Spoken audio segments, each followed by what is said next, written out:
Good morning sa inyo. Pinto ko lang, magpo 4 months na ako dito sa US.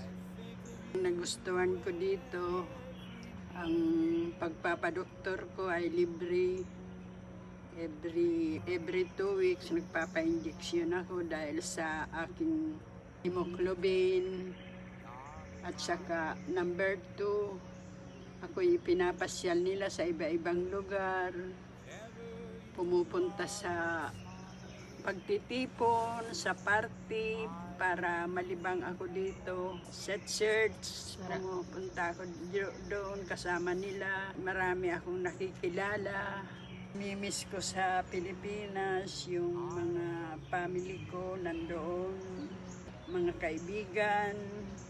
Activity ko doon sa mga senior. Yun ang namimiss ko doon sa Pilipinas. Nagpapasalamat ako sa Panginoon dahil ayos naman ang kalusugan ko. Laging masigla, maayos ang kalagayan ko dito. Yun lang. Salamat sa Diyos. God bless you all.